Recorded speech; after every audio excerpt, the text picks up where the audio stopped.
condition of the world today. I can't help but get down on my knees and pray that we will stay. Stand for love.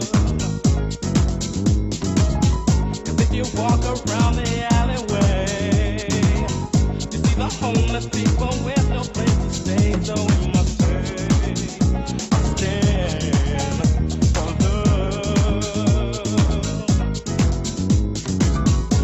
the problems that divide the world are black and white. To end the racism, you know we've got to fight. So we must stand. Are you tired of looking out at the world and going, what the hell is going on out there? Have you been overcome with an absolutely irresistible urge to wash your potato? Well, I'll tell you what, you're at the right place. You've happened along with Tom and Ramon and the 100th Monkey Radio. Where's my yay, Ramon? Yay! Yay!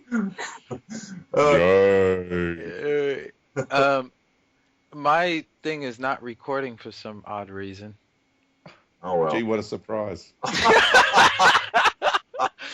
Oh, got it covered, Ramon. You can play with that. Anyway, Okay, yeah. Anyways, show for you guys tonight.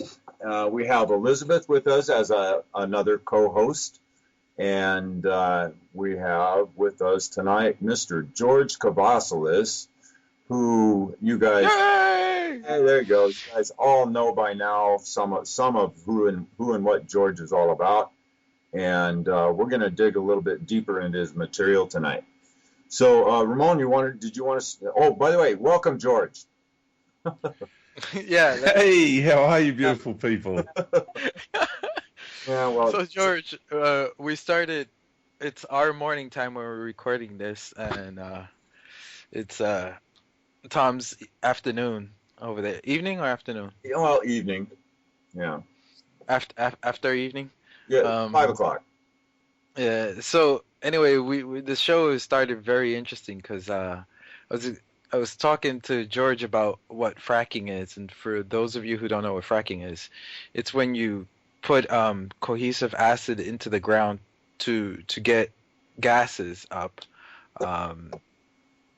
and one of the side effects of it is that it destroys the land, puts a lot of salt into the land, and Australia recently sold a lot of their property to China for fracking rights.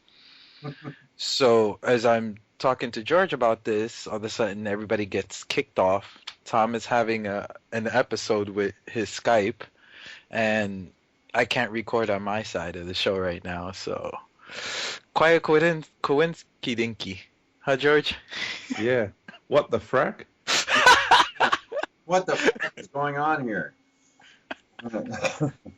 And we're not talking Battlestar Galactica either. Yeah. Right.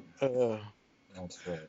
Well, that's quite an interesting name for. I gotta look into it to see if it stands for anything. Because when you're fracking, you're really fracking the earth. There, fracking Big Mama. Yeah, that's right. But I'm always the one. Yeah. So, what's going on with you, George? Oh, quite a bit. It's exciting times, actually. And I'm in the process of writing a book for the first time in my life, and because I've barely read any. I'm not really much of a book person, but felt compelled after my world tour to come back and start writing to get information down on paper. So, and, it'll be an ebook as well. And I'm writing it in a way that's going to help get information across to the more general public. So there will be some new bits in there, but and maybe a perspective that people haven't heard me express before. But the information will be basically quite the same. But I'm excited because we really do need to start reaching to more people. So I'm not writing the book for the people that are already very familiar with my work. I'm actually writing it for more of a generalized sort of approach to the population. That sounds really exciting. I'm really glad to see you doing this, George. That getting that material in getting all the things that you've experienced and and what you've learned down on paper, it's a whole new level for people to actually experience. There's so many people out there that will go to the bookstore and buy a book, but they won't sit and listen to podcasts or you know what I'm talking about. So that's right, and then they can just because reading words off paper isn't as hard on the eyes as it is at looking at a screen all the time, and some people prefer to curl up on the lounge or in bed and just pick up a book and start reading whenever they want. So they just still prefer that more organic, I suppose, relationship instead of with a piece of equipment, be it an iPad or a notepad or whatever they call them these days. Yeah, I think actually reading print, I think that you absorb the information better too. Yeah, I agree. What I've tried a few times, and with certain books it helps, other books it doesn't, is putting it actually under your pillow. And supposedly, because the energy you put into writing the book, when you put it under your pillow, you absorb the energy. So psychometry.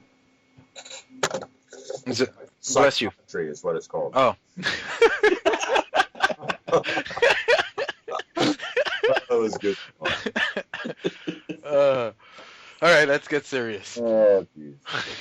Okay, well, George, let's start out with one of our listeners wrote me a pretty good sized email, had a few questions, and this has to do with free will. And let me just read a paragraph of what he wrote here, and I'll let you take it from there and see if you can't settle this for him. Explain it to him where you're coming from. The statement that there is no free will seems inconsistent with other statements such as, I am paraphrasing what I understood he said. We agreed to incarnate on Earth to have this experience and learn. We have a contract with other beings to role play for each other. A being chose to sacrifice and incarnate as the feminine Earth to provide us with a platform for this experience. We are to co-create whole universes at the time of the Earth's pole shift / ascension. We can choose between the originally intended organic timeline and the artificial intelligence created timelines. Some beings will choose to be rescued by ETs, and he says George states he will choose to stay with Mother Earth during this process, etc., etc. Okay. He seems to emphasize individuality, the power of choice between different options, the ability to create, the ability to learn from experience, the ability to sacrifice, the ability to choose to love others even when they hurt us. None of this would be possible without free will. What do you think? I totally understand where this person is coming from. It sounds like I'm completely contradicting myself. The point I'm trying to make is I'm not contradicting myself. I'm merely speaking from many different levels. I tend to speak in a multi-dimensional format. So when I talk about having the choice, when someone chooses to get on the spaceships in the near future for the harvest, or they choose to stay with Mother Earth, that choice is being made from the appearance or the illusion of having free will from this aspect down here, the part of us that's in this reality, living this reality from the perspective of this reality. Now, what we call decision making is really the ego coming to terms with a change of direction in life. Now, this is really getting into the real nitty-gritty of free will and the appearance and the illusion of decision-making, of choice. So when down here, I'll use me as an example. When George has to sit down and make a decision on this level of life and reality, having the experience here, I, as George, the earthly personality, the lower ego, is going through the experience of making a decision and having a choice. Now, the future's already happened from the bigger perspective of life. Past, present, and future all exist at the same time. So the future has already happened.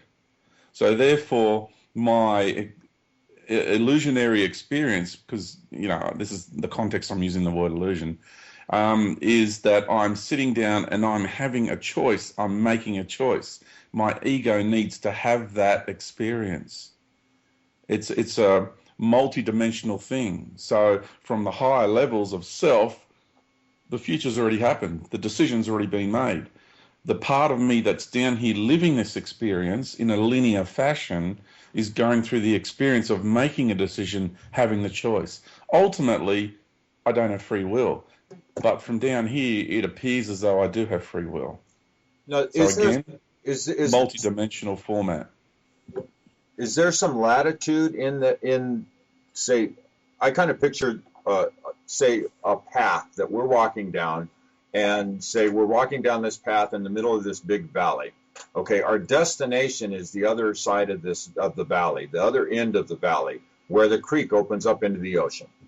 Now, as I'm walking down this path, I know that that's my final destination, which would be the part that I see as not being that has already been decided, the thing that's already done. But I see, is there the latitude? Do you see that there is latitude to go off into the side with free will to experience certain things, and then have, if you get too close, say you get too close to the sides of the valley, or getting out of the valley, you get a nudge back towards the center. That's kind of how I see things. That perspective is from the fourth dimensional cosmic mind perspective. Okay, so there's kind of like this intermediary perspective. When you go into the fifth dimension, when you go into the realm of the higher self, now I'm saying fifth dimension in the model of the universe according to George, okay? Right. So when you go into the realms of the higher self and above, the future's already happened. So it doesn't matter what choice you think you are making, you're always going to make that choice, regardless. And so the part of us that wants to hold on to just the tiny thread and remnants of there's still choices that can be made that might alter our future, that we still have some sort of control, is the last bits of your ego still trying to hold on to, thinking that it actually controls the course and destiny of your experience here. But ultimately, the whole thing was orchestrated from a higher aspect of yourself. So ultimately, you don't have free will at all. You're just living the illusion of having free will. With that being said, what's your idea with, some people say that after 2012, that because once we cross that threshold, we'll start experiencing time in a different way. Do you see that's what's one of the things that is happening to us? Like our brain would start conceiving it differently. It does. Mine is. I'm already having those sorts of experiences. I went through incredible, times of me having to release and surrender control of this life to the greater me. The moment you start doing that, this incredible flow of synchronicity starts to occur, because symbiotically, while I'm appearing as though I'm making choices here, and look, there's still times that even though because I fluctuate out of this higher knowing and the part of me that's just George here in this reality living the experience. So there's times when I feel my higher self pull back and I'm not in the higher self aspect of myself anymore, and I'm left here to make a decision. Even though there's a part of me intellectually that knows I've already made the decision, the future's already happened, I've still got to go through the process of making the decision here. So it's for me, that's how I'm experiencing it. But I'm also at peace with whatever's going to be in the future. I know that I created for myself. So the whole process, the whole crux of the conversation and the argument I'm putting forward is that it is really down to you reconnecting with yourself, understanding the different levels of self and how you interact with this reality, this level of reality, and how everything around us is interacting with us, and how everything is structured. Like, this is really knowing self, really knowing this reality, and really knowing those around you. And this is part of the process of awakening, of the veil lifting. This is what happens to you. Okay. So I'm going to use this analogy because I cook a lot. So we want to cook a meal. Let's say we want to make barbecue ribs. Yeah. And what we do is we start reading about it, and we read about making barbecue ribs, yet we never sit down and start making it. Is this from the I'm trying to understand why we come down to experience if we know everything. So if we're already know what's going to happen, but we haven't experienced it, is it the same as reading about making barbecue ribs, but it's not the same when you sit down and you start making, you're like, oh, and you make the little mistakes here and there, and you adjust the recipe to make it better. You might overcook it, dry it. So is it the same way from the spirit point of view, that it knows what's happening, but it hasn't experienced it, so it hasn't gotten that knowing? Or am I completely off? No, you're right on the mark. And to use another analogy, again, food related. Gee, you and I must really like our food. You go into a restaurant and you do it with an invisible cloak, and you look at the menu, you look at the people, you observe the food coming out, you can somewhat have a bit of a smell of the environment, not very much so, and you look at the menu, you see the prices, the food on offer, and you see the people's reactions and everything, and then you walk out, and that is your essence or your spirit that is looking at this reality and considering having an incarnational experience. Now, it's a big difference going from that to actually having an incarnational experience. You walk into the restaurant, you order the food, and you eat the food. That level of experience is different. And also when you're in spirit form, you can also experience it through other people. But then you're experiencing it from their perspective and their journey in the universe and where they're at. The culmination of all their experiences to date, which each person's pathway has been different. So until you personally experience it, until you engage, have an incarnational experience and do it for yourself, you'll never really, really know. So it's the same as you're telling us about your personal experience. And for those of you who don't know George, you have quite a remarkable life.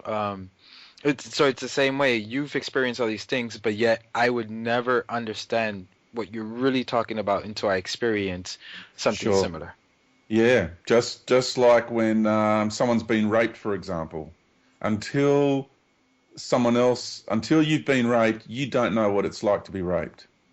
Sorry to put a real heavy one in there, but I'm trying to use a common one in our society. Or someone who's just lost someone close to them. Until you've gone through that experience, you don't really know what it's like. You can get a bit of an idea, you can read books about it, you can watch movies, you can really see what people's feelings are like, you can be as empathetic as possible and feel their emotions around the situation, but until it happens to you personally, you never really know. Yeah. Wow. So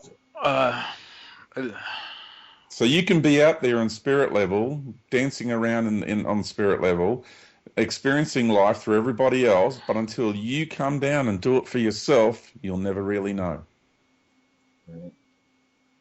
So it's that whole saying, you don't know a man until you walked into his shoes. Exactly. Yeah. So that I kind of segue a little bit, but this might tie in here in a little bit here. So that this is I'm referring to your actually metaphor, the way metaphors come through in spirit communication and your higher selves, the way they work through visions and images that are symbolic in nature, that are intended to convey some deeper meaning. So now I've been looking at a lot of the different people that are out there doing the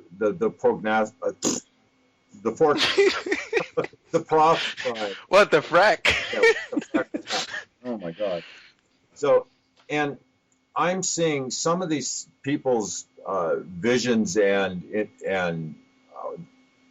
images that they're putting out. I'm seeing differently than the way that they personally have been interpreting them. I'm seeing him more in a metaphorical sense. For instance, there's been people that have been talking about a wave, a tsunami that's going to hit the east coast of the United States. And when I first heard this one, first thing that popped into my head was, well, there's already a wave hitting there. Look at this Occupy Wall Street thing. This is a wave of consciousness. This is a wave of a change in consciousness, and not a literal wave that is crashing in onto the East Coast. It's going to totally change the landscape. That's what this one in particular was saying. And then the next thing, it was, well, anyways. So referring back to what you're talking about with the sun, the Earth turning into the sun. Now, when I hear this, I tend to look at it in a metaphorical sense, as far as I see that bright light and change, maybe the consciousness of the planet stepping up a notch or 10. And actually that unity consciousness, when that hits here, the things that are going to be possible here will, science fiction can't do it justice. So agreed. I have to add something here, is that recently, and I'm talking like the last 2 months or so, I've been getting this real intense kind of feeling, and just kind of like a communication from Mother Earth about her contemplating continuing 5-dimensional and above life on her body. And I don't know, it isn't in line, but it feels like something has shifted, like particularly in the last few days, where I feel like, and I don't know if I'm just being sensitive to this or not, but there's been a massive shift in awareness within mankind, within humanity. And I mean, I've literally been seeing like nearing phases of people awakening in the blink of an eye. I mean, I saw, I was having visions of just, cities and towns and countries and, lighting up, and really feeling that intensely. So I don't know if that has relationship to what Tom is bringing up or not, but it does have a relationship, I feel. And also, I just want to say, when you look at the higher realms, why do we call them the higher realms? Why don't we see them in our visual spectrum? Why don't we experience them the way we experience this reality? Is because they're vibrating in a higher frequency. So that's where this planet is heading. So eventually it's going to get to the point where, and I feel it's going to happen sooner rather than later, it's going to get to the point where this reality is going to be vibrating at such a high rate that from the lower domains of the universe, it's going to be looked upon as a body of light. Right. Oh, go ahead, Elizabeth. Thanks, Ramon. So that's the perspective. That's where I'm coming from when I talk about the sun, the Earth becoming a star. Yeah. It's not just metaphor. It's also, there's a realistic process to this. There's a physical nuts and bolts process to this as well. Now, how that happened, maybe I haven't got it quite right, but for me, I'm still speaking from my heart and what I feel is going to happen. I just cannot see the bit that I'm still like really, really deeply entrenched in, is that I just cannot see Mother Earth, because, every time I speak to her, I get the same thing. I cannot see how she wants to continue to have a natural environment on her body that's completely barbaric. Everything's killing everything. Everything's totally consumeristic. So how is that going to transform? Yeah. So I put my case forward as to a way that I feel that it may happen. It's how I felt at the time. It's how I still feel today. Is it going to happen? It might not happen that way, For me, I just feel that eventually that has to go. For me, it makes no logical, rational sense at all that we could be an enlightened bunch of beings walking around within an environment that's totally barbaric. It's not a frequency match. So I'm just trying to be realistic about this, not ideological. And I'm not looking at just us as a human race. I'm looking at our natural environment we're immersed in. I'm looking at the planetary consciousness, the star system, and the galaxy and the greater cosmos. So I want to bring everything into consideration here. And that's why I say the things that I say. It's more, in every reality that I have traveled to, there's always the vibrational, it's how the universe is structured. Every domain, every reality, every planet, every star system, you go to Mars is a different vibration. It has a different set of energetic patterns. The consciousness that is Mars is different. It's a different being to this one. So the whole experience you have there is different. You go to another star system, it's different. You go into another frequency, a high dimension, it's different. That natural environment meets the requirements of that frequency spectrum. You go to another, you know what I'm saying? You go to another country and it's a different frequency. And yeah, you just go to another country, it's different. Yeah. So when this planet changes, well, it's in the process of changing, but it's heading towards a frequency spectrum that's going to facilitate complete harmony with life around us.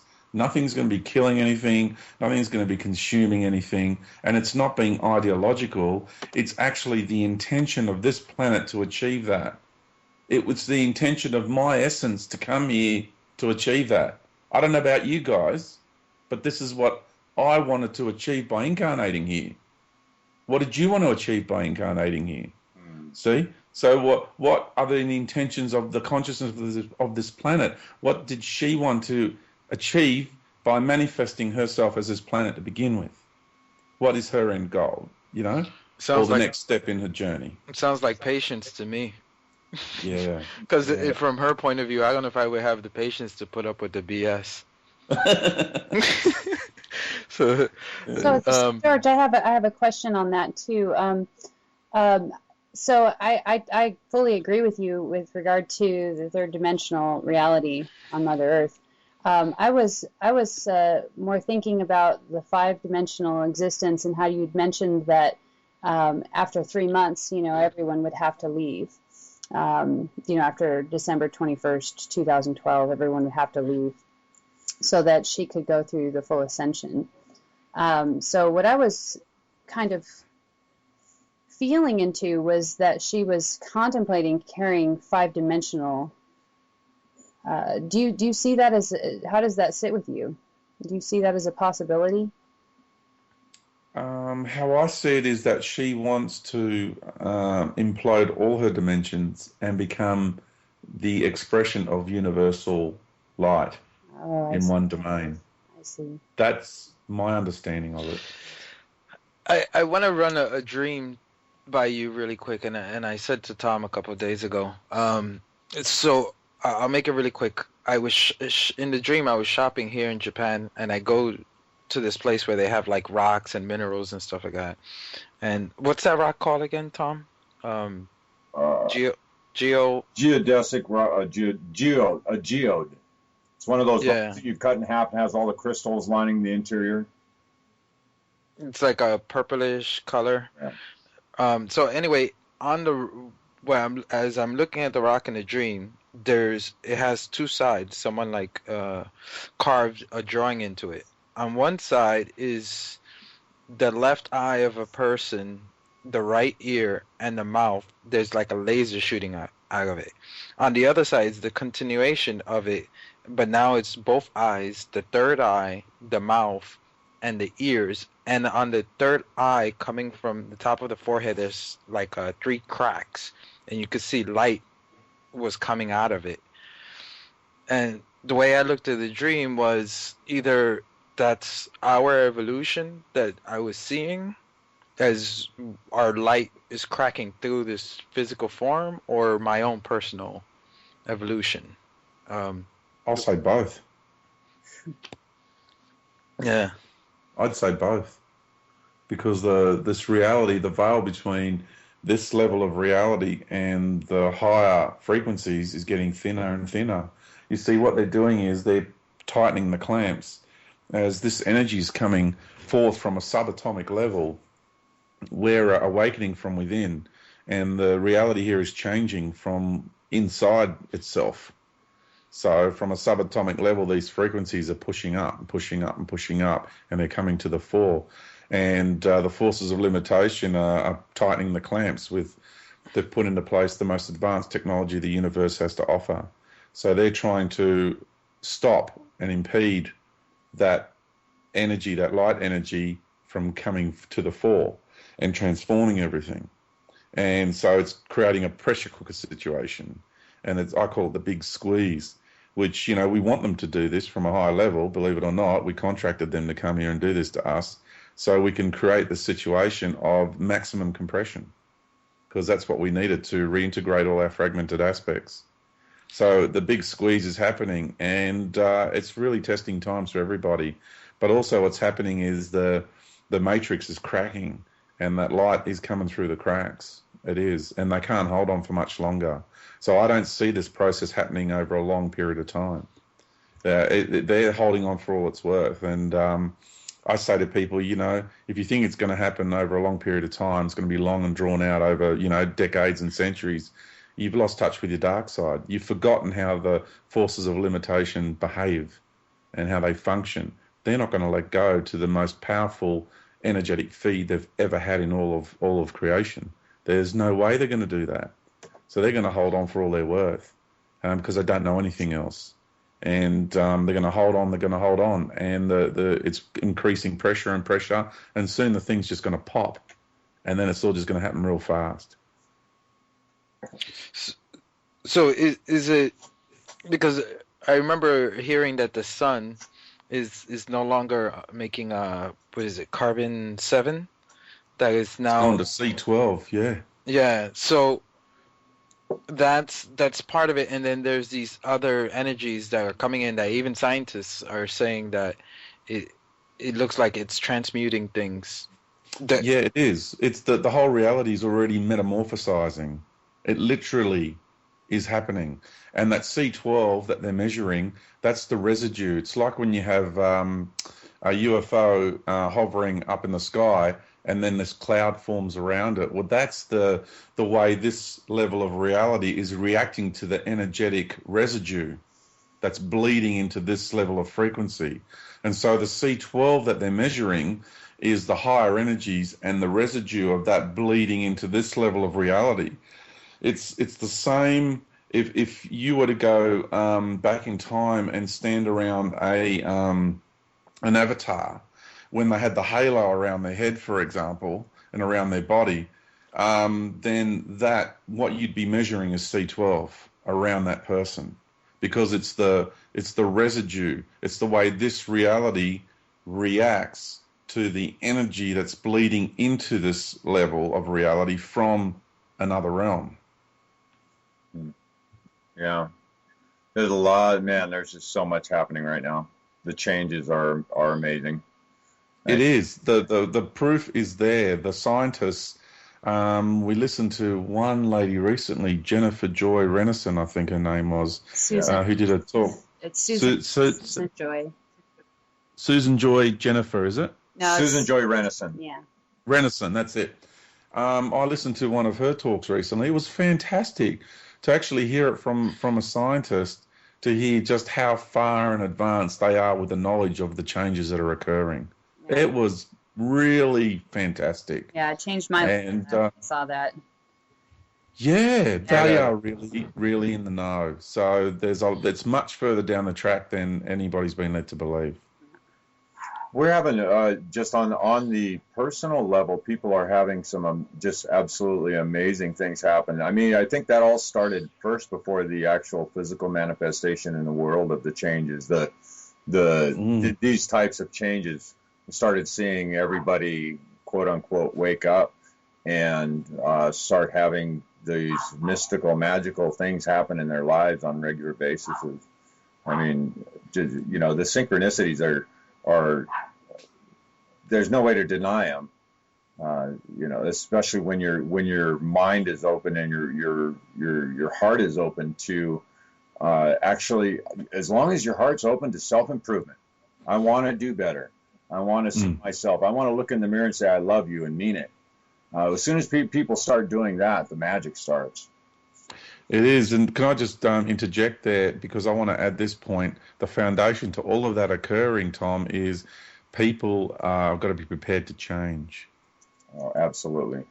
You know, sorry, go on. I was going to say, I don't know if this happened to you in your personal life, but at least for me and Tom, and I've heard a lot of speakers say about it, sometimes you don't even want to change. Sometimes life hits you so hard across the chin that it doesn't really give you much of a choice.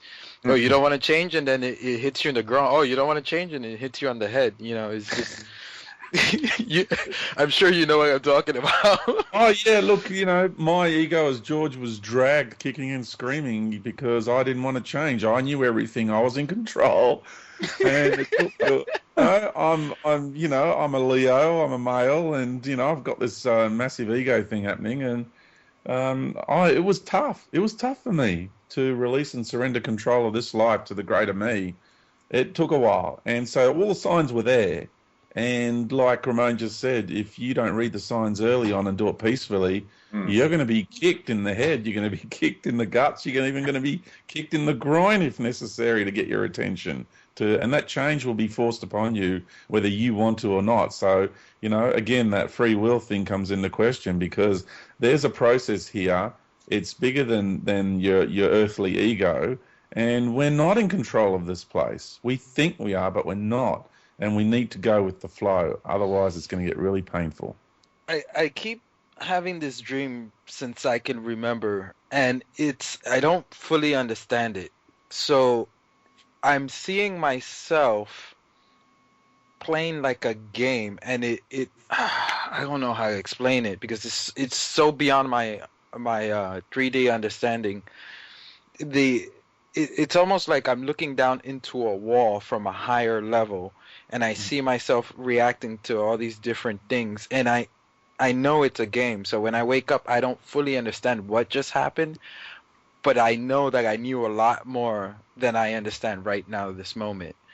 So I almost feel like that's a glimpse from my higher self. So I'm somewhat understanding what you mean, that your higher self is seeing all these different versions of what you're choosing. Is going, no, dummy, this way. Yeah, that's a really, really good analogy. And like a character in a computer game, and you're out here and the character's in there, and yeah, and it's like your character in there taking control of the game and thinking it's in control there, but really you're the one who's controlling it from out here, and that's kind of a good analogy to use of the higher self to the lower ego. Yeah. So do you feel that every mind, it's its own reality? So how? Sorry, go on. No, okay. I'll give you a quick story, and I know I'm full of stories today. I was going to say you're full of something else, but that's, you know. That's just Frack. So the story really quickly. I went to ESETI the first time, 2009, and I experienced seeing this woman. Her name is Miriam Delgado, and she was giving a talk there, and the people who listen to the show know the story. And then the next year, and then I spoke to her as well, and the next year I said, oh, how come you guys didn't invite her? And everybody's telling me that she never went. So we interviewed her, and Hello? Going into that. Did we lose you, Tom? No, I'm here. Oh, okay.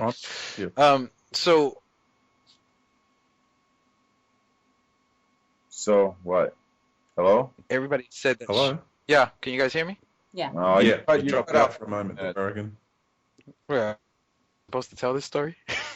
You said, so everybody said, and then Everybody said that she wasn't there, and then I when I spoke to her, I asked her, and she said, no, I wasn't there. But she says that people say that happens often. So I'm trying to understand what happened, because in my reality, I spoke to this woman. I know about her because I saw her talk, Yeah, in everybody else's reality, it never happened. So did I jump timelines? Did what, in your point of view, happen there? Or am I just nuts? Wow, that's a huge one. So you're saying that you went to a city, you Yeah. saw a speaker, and then since that experience, the speaker themselves and everybody at city saying that that didn't actually happen. Only one person said that they remember listening to a show saying that she was on there. Only one other person. So I don't feel completely nuts, but she says that people say that about her a lot, where they experience meeting her and being with her when she's not even close to the area. But she has no memory of it and nobody else does. So I'm wondering what happened. Did I jump timelines? Oh man, no, I'm going somewhere else with this, and it ain't good. Wow. Okay. That could be the possible. Look, that could be a possible scenario. I'm going somewhere else with it in my mind. So yeah. So if you, I'm heading more towards a the question that I need to ask you first is, do the people at a SETI recall you being at a SETI? Because I remember seeing you on tape sitting on a chair as cars were driving past, and you were talking about a tough time in your life earlier on in your life that you had to go through. oh, that was his second trip to SETI. That was your second trip to a city. Everybody remembers me being there, and I have photos, and so everybody remembers me being there. They just don't remember the speaker. The speaker, and when I was okay, talking, that's talking actually to her, the other two guys don't remember that either. Yeah, that's actually that piece of evidence you've just given me now actually solidifies where my thought processes have gone and where my intuitive feelings are going. Which is? Was that really Miriam that you saw? So there's one we haven't considered, Ramon.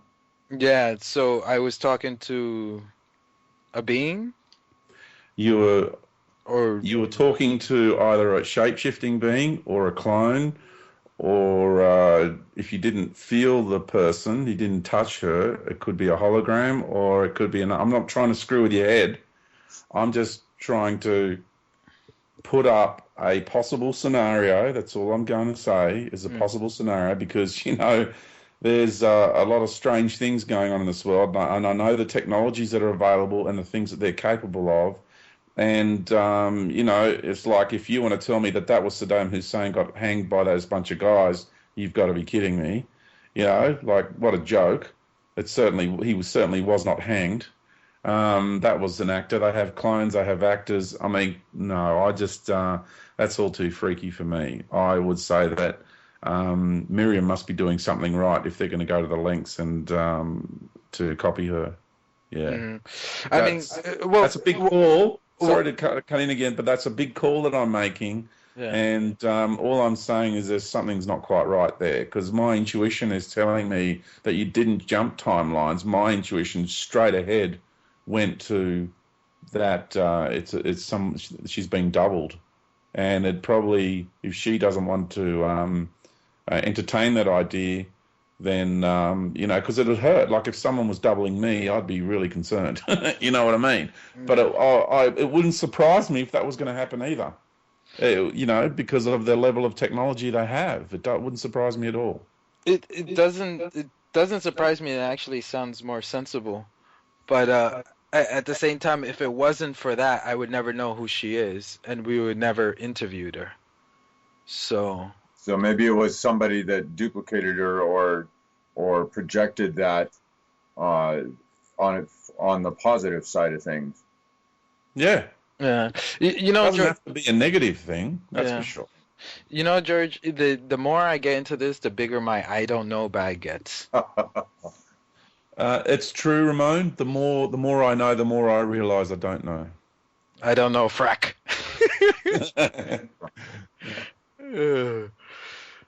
So, Elizabeth, you had a bunch of questions. Jump in at any moment. Don't be shy. Yeah, well, you were talking about, whether or not it was a time anomaly, and I actually just went through this period of time, the last 2 months, 3 months, where I was having some really, and it was small stuff. It wasn't like yours, Ramon. Where I never unbuckle my shoes. I've gotten the leather to a point where it's stretched out where I don't have to unbuckle them. So, I'm lazy like that. And, I went to put on my shoes and they were unbuckled. And I was like, I could see, my more sensible side when I was younger doing that, but not now, And but it was really kind of a poignant moment, or like, put aside some laundry the night before and then it was folded.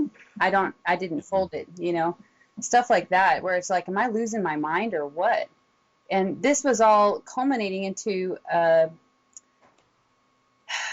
complete transformation of my consciousness, going from enlightenment into, being, where I was talking to higher self, and it was like I was in the flow of life every single day, So it was during this time, and I couldn't keep track of anything. If I'd had a job that required any mental capacity, I would have probably been fired. I mean, I just couldn't think, I couldn't keep straight. And I bring this up because I think that this is something that, I'm feeling this mass awakening happening, and I feel like this is something that is part of the process that people need to hear about, that you're not going crazy,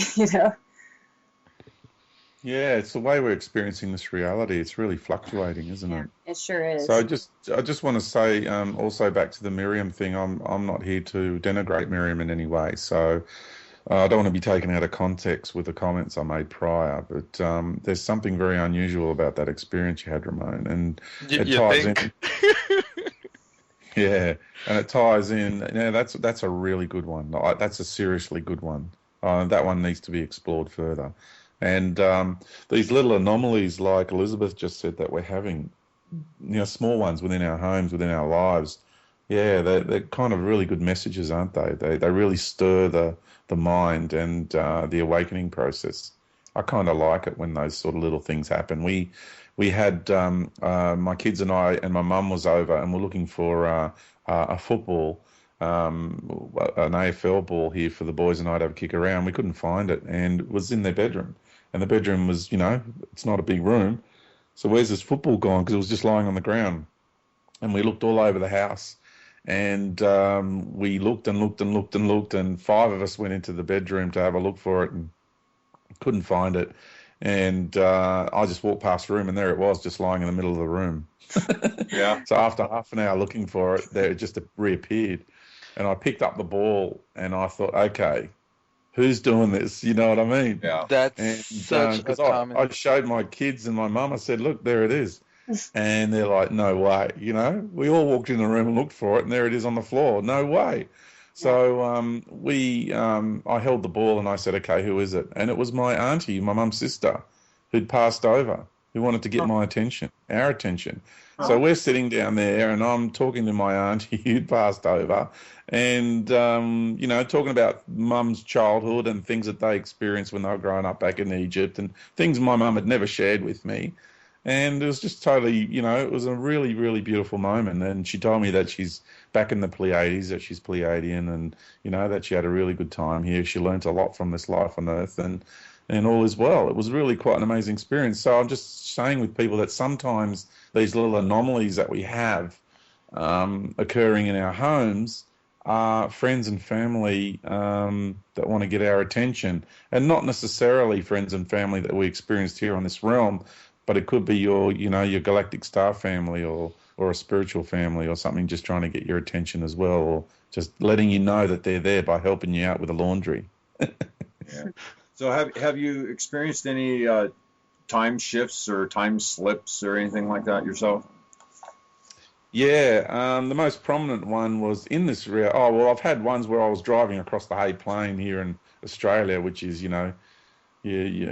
as far as you can see the way, everything's just totally flat, and the road is straight, and you drive for a few miles and 100 kilometres, and you might get a little bend in the road, So it's a pretty big area, and I remember having a massive time lapse crossing that plain in the early hours of the morning, like 2, 3 in the morning.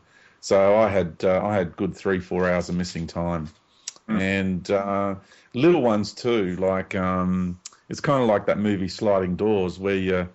I actually was at my home and I locked the door and I walked back, and then all of a sudden this energy came over me, and I went back and checked that the door was locked. I'm going, why am I doing this? I was actually literally walking back to the door, and I'm saying, why am I doing this? I've just locked it, but I still felt the need to do it. So I walked back and I checked the door, and that took up about 5 seconds of my time. And then I hopped in my car and I went to drive out like I normally did. And I drove up this hill and I was heading towards a right-hand bend, and we drive on the left-hand side of the road. And this car came screaming around that bend, went way over to my lane and swooped back and just missed me. So if I was 5 seconds ahead of time, we would have had a head-on collision. Ooh, wow. Wow. So that was really a readjustment in the matrix, do you know what I mean, to change the course and destiny of my life here in the matrix. So that was from a higher level, making sure that I'm sticking to my path. So these are the sort of things that can occur in our lives, yeah. George, that story is when my daughter was born, my mother-in-law had come down. This is back in 1983. My mother-in-law had come down for the first week when she was born to help out with the baby and stuff. So we took and dropped her off at the airport. And when we got back in the car, I started driving off, and it was like, no, we need to move the car seat. So I stopped. I got out of the car, moved the car seat into a different seat, and buckled it all in and everything. And then we took off. Got on the freeway, and about 10 miles down the road, there had been some guy had an epileptic seizure and come across the median, hit head on into a car that was, this thing was like 2 minutes in front of us. If I wouldn't have stopped to move that car seat, I would have been right there. Wow. So, I mean, that one right there had that kind of impact on me. It's like, wow, that was just weird. And you know it too, don't you? You really know that would have been you. It's not, that could have been. You know that would have been. Yeah. It's a deep knowing, and then you realise what you'd just done moments before, which puts you back in time. So now whenever I drive along and a truck pulls out in front of me and I get held up in the traffic, the first thing I say is, okay, I'm being readjusted in the matrix. Yeah. It's not, oh, you arsehole, get out of my way, you're holding the traffic up, come on. It's none of that. It's okay. The first response is, I'm being readjusted in the matrix. Yeah. That with my driving, I've taken a completely different view, especially more so in the last couple of years, about my patience, about traffic, and just not worrying about it anymore. It's like, okay, I'll get there when I get there. Flow. Yeah, exactly. Beautiful. Just flow. Yeah. Before I get into the next question, how's time, Tom? We've got about 5 minutes, then we need to do our wrap up. Wow, that was fast. Yeah. Wow. Hey, George, stop. We just went through a time warp, right? Yeah, stop speeding up time there, George. So, since we got 5 minutes, where can people find you at? Where are you going to be doing any talks soon? Any other interviews?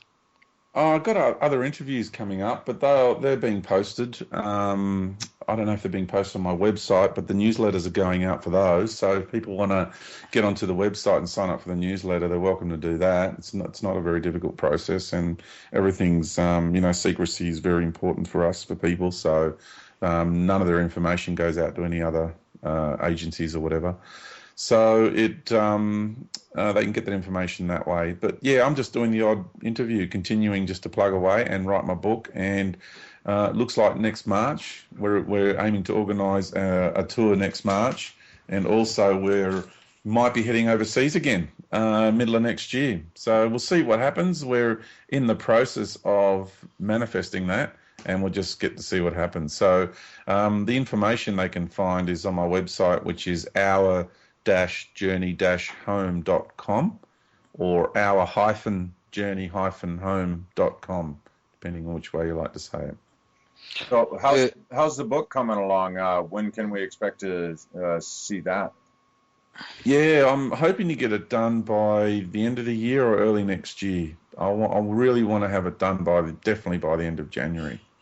So it's I want to have it out by then. You're not done yet, George? Are you done yet? No, I'm still writing. Are you done yet? Hurry up, George. Hurry up. Are we there yet, George? Are we there yet? Hey.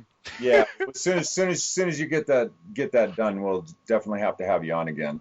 Yeah. Thanks, mate. I appreciate that. I'm sure we'll have you on before that. Yeah. Yeah. So it's always fun. Always fun. And Tom and Elizabeth, so good meeting you both over at ASCETI. It was it brought joy to my heart. And Ramon, I hope one day that we get to give each other a good shake of the hand and a good man love hug. Definitely. And the funny thing is that we're 6 hours away from each other? 6 hours, mate. Yeah. It's not that far, really, is it? No, not at all.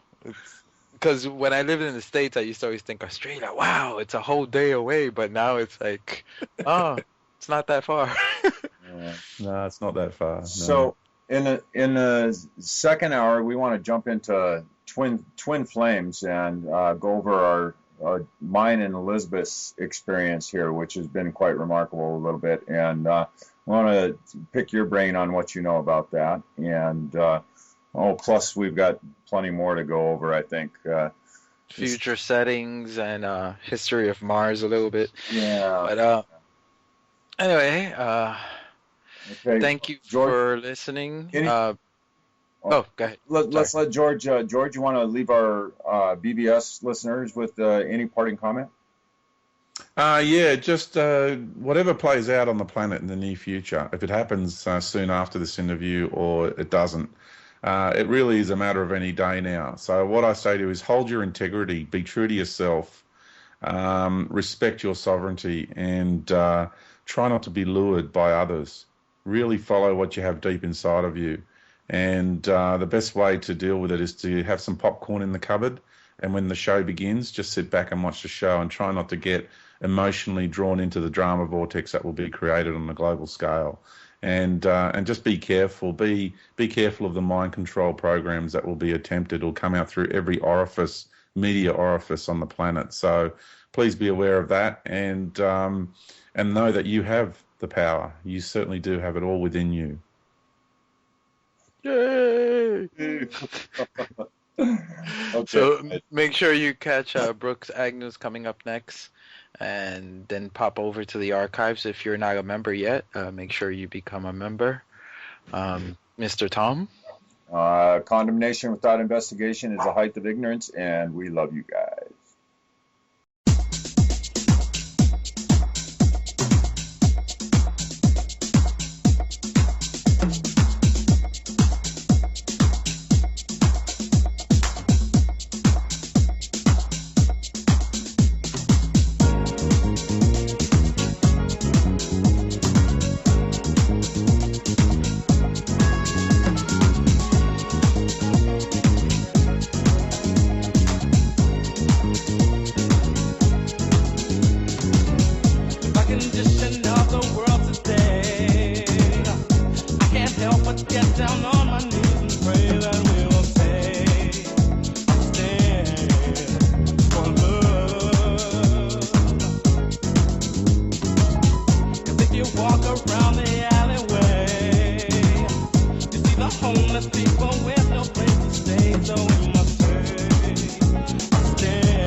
Problems that divide